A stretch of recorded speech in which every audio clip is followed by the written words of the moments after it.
So hello. Today I'm going to talk about some technical stuff and basically how to get into it. I was torn between like a few different topics, so it's very common challenges that I hear like game devs encounter. So marketing, business, technicals, all these things. So technical is what I'm going to talk about today. So let's start. So some forward, it's basically this is not a tutorial. So I cannot teach y'all how to do programming in like 15 minutes. I'm not a miracle worker. But this is more of a mapping to get you started on how to get into it and go through like the first stages of, or rather the hardest stages of getting started.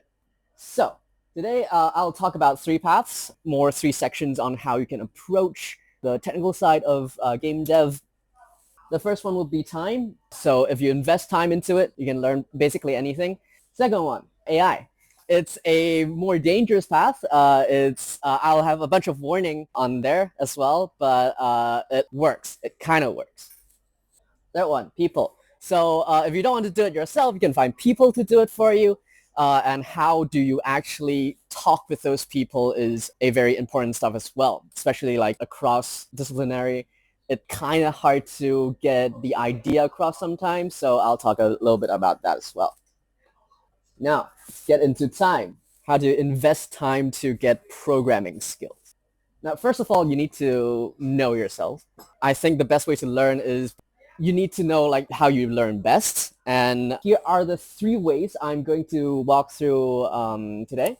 So first of all, if you're more theoretical, so if you like reading or if you like digging into the theory before you work on something, then that's the path you go for. There's also practical, just jump into a project and start working. That's another way as well. I personally prefer this way. There's also simulation. I included that because there's some really fun games that can really teach you some good ideas about programming as well. So I'll talk a little bit about that. So what is code? So code or programming can be interpreted as a breakdown of problems. And with this talk specifically targeted to artists, it's more or less like understanding the shape or like doing blocking in larger compositions and scenes. You can understand programming that way. It's really intimidating when you approach any project, like even a drawing or like a render that is really large. It starts to get more palatable when you start breaking down stuff and understand the shapes and things behind it. So that and trust the process. I think that's universal for a lot of things. So here is a basic map and framework of the theoretical approach. I really would recommend starting on the left side on the architecture and top-down approach first. So it's basically looking at the larger composition, and it's basically like blocking and storyboarding for writing or for drawing. You block out the shapes and you block out the entire project before you dive into each part so you don't get caught in some details. Of course, you cannot do it, but oftentimes, if you don't do blocking or storyboarding, I'm sure you'll need to erase a lot of things and change out a lot of things afterward and when it gets really messy. So doing architecture design or understanding the architecture of your software first is really important. And it's also really beneficial when you work in teams to work out the specs and the architecture first so you can all agree upon the larger ideas before you go in together into developing a project, especially games. Now, that extension would be design patterns. A lot of the times you can use design patterns to communicate software ideas. It's more or less like programming shape. It's like square triangles or like trapezoids in software design.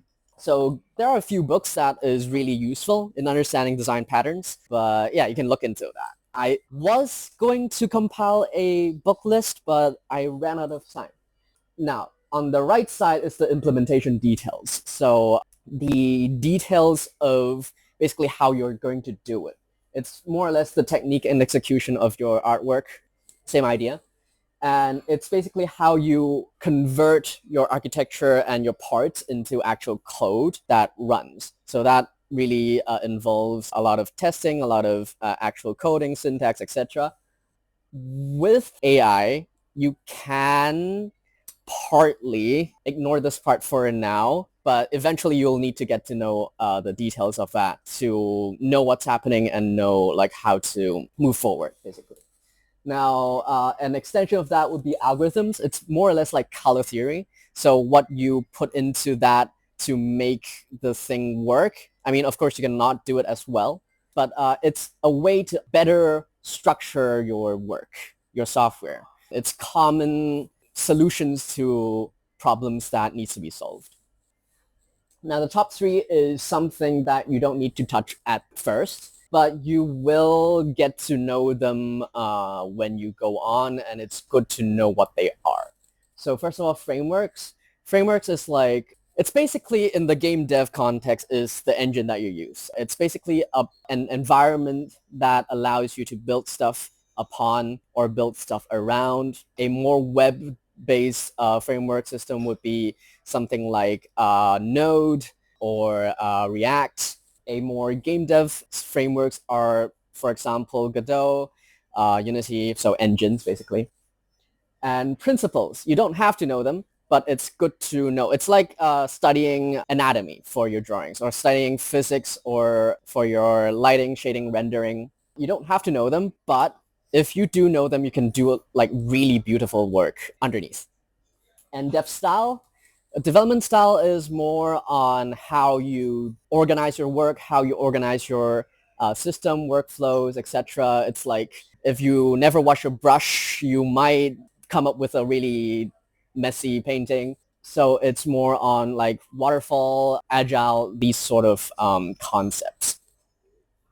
So some practical tools that can help you on your way. After you want to start a project, how do you start your first step? Start more easily.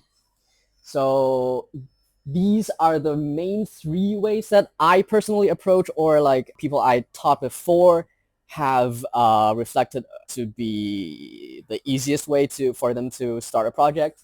The first of all is visual scripting. So there are a few visual scripting systems, but the most mature one would be Unreal Engine. So their visual scripting blueprint is a good way to go into it without being bogged down by the syntax of all of the programming or like all of the coding stuff. But I would recommend going for Godot. Their GD script system is really easy to understand. It's more or less a Python-like style of scripting, and it's quite optimized, as well as being open source, so you don't have to pay any licensing fee for Godot. So it's a really good point to start in terms of getting started in a project. And for project ideas, there's a lot you can go online and search for one, or if you have an idea written down, you can also implement it as well on that point. The third one is its tutorials. So YouTube is a really good source, but boot.dev I think is a really good platform to start with understanding programming and understand technical concepts as well. It's a gamified learning system. So they basically have a lot of courses or a lot of interactive course designs that is quite useful when it comes to learning programming concepts, especially like the base principles of what, like, for example, data structures is. So basically the base shapes. And some simulations, some fun games for you to play, for you to get used to some technical concepts. So I'll start from the lowest level and go up. So Logic World is a game that allows you to build transistor level logic machines. So basically, well, if you play it, you'll build your own architecture. So the things that exist in chips, you can basically replicate or like build your system, or like if you've seen any of those Minecraft Redstone computers, that's basically what it is with a better interface. Redstone is really messy, but this one you have wires, you have a lot of visual tools for you to reference what it is. So this is a good place to start. Moving on, Turing Complete is the other one. It is a logic gate based, so it's not transistor level, but it's a one step abstraction higher. So this is really good for understanding how to basically structure a system, what memory is, how do computers actually process their signals, how do they actually turn from like your screen to input to data, what is caching, all of those stuff. You don't need to understand those to make a game, but it's good when you understand to make a more optimized game. You are the person who is most knowledgeable about how best to learn. So I would recommend like any way that you want to learn, go ahead. Now, up one level, it would be Opus Magnum. This one, I did not play it personally, but from what I know, it's a basically a more logical component type input-output sort of game to abstract away what gates are, but let you play in a more game-like environment. Although Turing Complete has a game-like environment as well, but it's more directly mapping logic gates to their gameplay. Moving one step higher would be Screeps. Screeps is a MMORTS sandbox that is directly have a programming interface for you to basically program bots and manage your resources in a RTS environment. It's pretty fun once you get used to the syntax. I believe it uses JavaScript if I've not remembered it wrong, but yeah, a really good direct way to do programming with games. Another step would be Bitburner. Bitburner, it's a game where you do a lot of operating system level understanding. So you'll understand how network works. So how computers talk to each other, how do they work on a operating system level environment. You'll get to know how operating system manages files, manages processes, and basically, it's a cybersecurity game that lets you hack into a lot of simulated environments.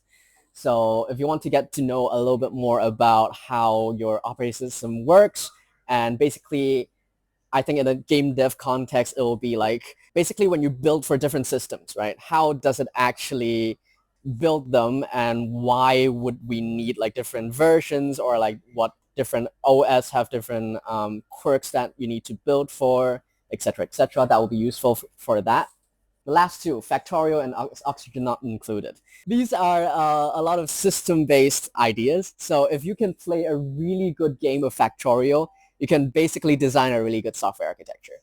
It's a lot of how do you manage the logistics, how do you manage input output. So for example, if your system signals have a lot of different messy stuff in it, like it won't increase the efficiency of your factory. But if you sort them well, how do you coordinate between two different systems in different locations? How do you transfer the data well? These are all things that you can basically get a feeling for in Factorio. Oxygen Not Included. That is a really cool game about more on the environment and system interaction management, as well as a little bit of team management as well. So how do you manage your team well? How do you coordinate your people according to their strengths, as well as cross-contamination stuff that is really fun as well. So going into AI.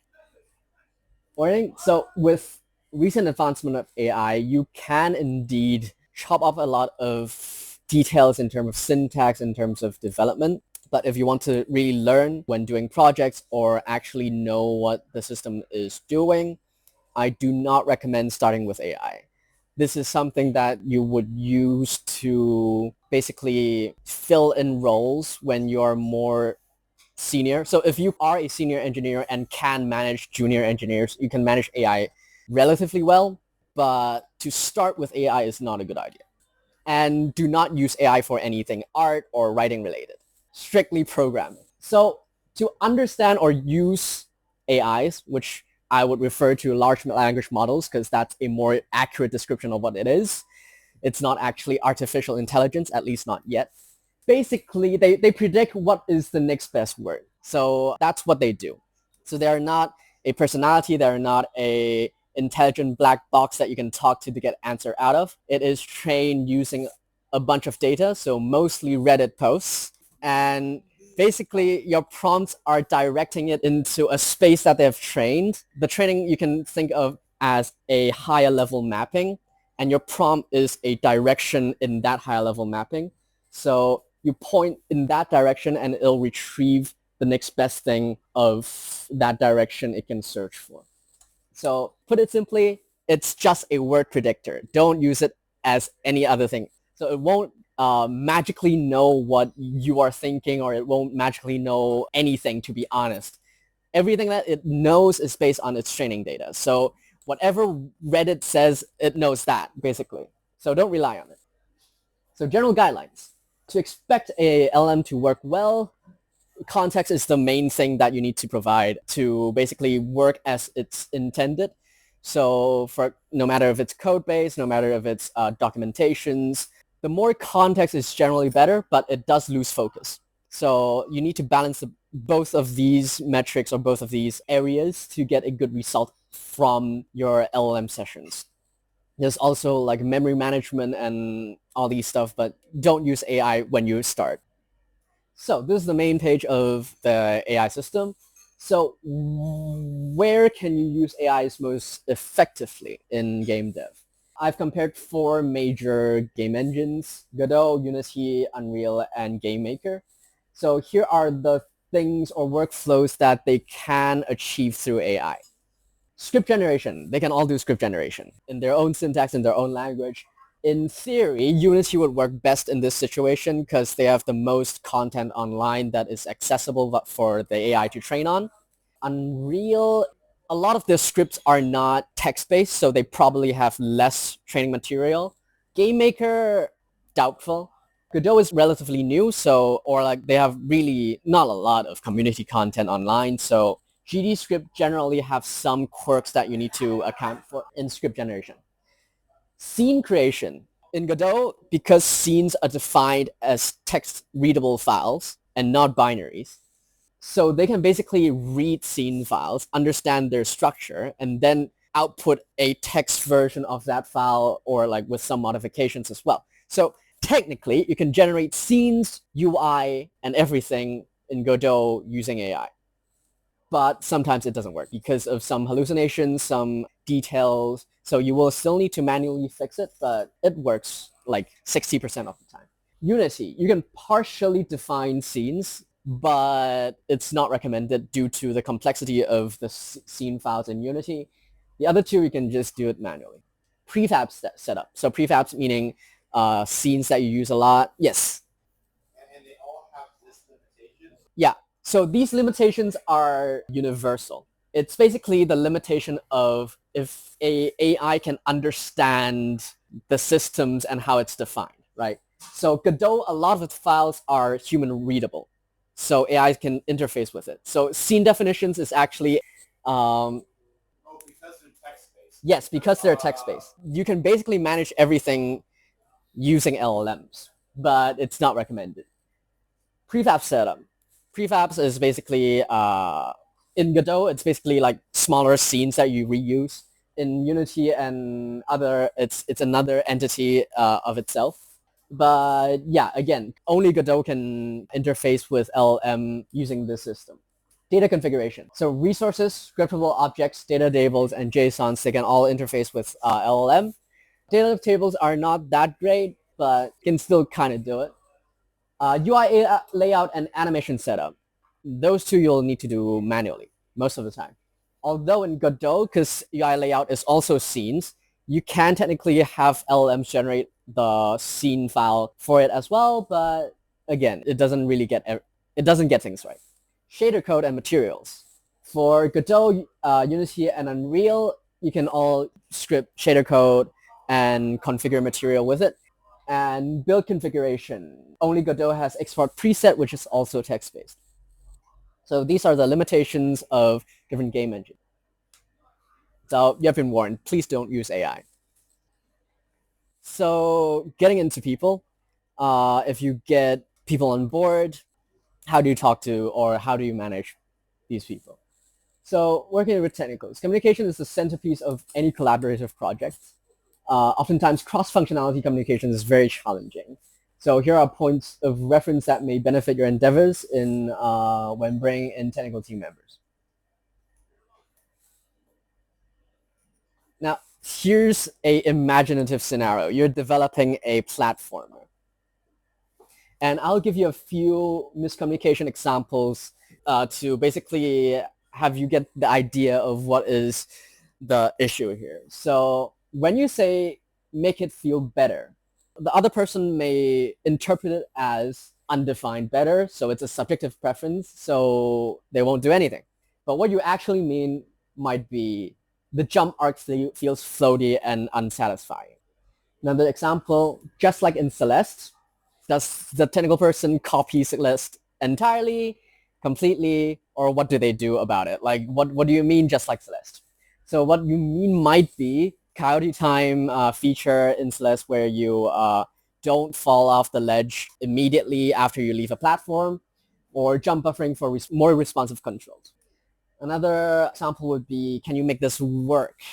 So the technical person might interpret it as build the system now, which is very annoying. Like, you expect me to build this in like 2 days, like, but what you may mean is we need technical validation before designing further. So like, does this work or not? So they don't develop the whole system when you don't need it. And so here's a good proposed framework for you to have a better communication with technical team members. It's based on SCR and 5W1H frameworks from McKinsey and other organizations. Methodologies such as user stories can also apply here as well. So first of all, you need to give context on, this works on AI as well, by the way, not only on people. So for example, your request is that the enemies need better AI. So why? Players are getting bored because enemies walk straight lines only.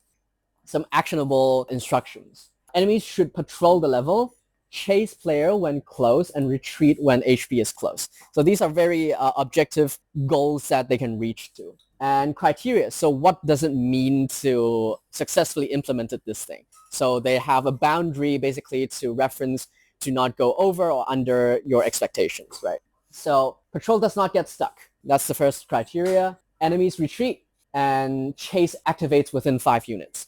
So these are some measurable criteria that the technical team can gauge if they've successfully implemented this or not.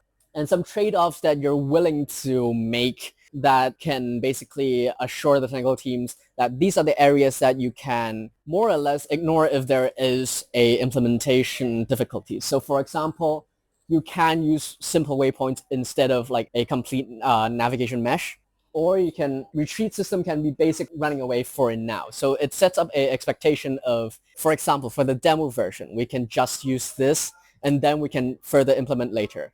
Then it avoids some situation when the technical team might like just shoehorn into a corner where they are trying to implement a more sophisticated system because the spec says so, and it leads to a lot of delays and wasted time.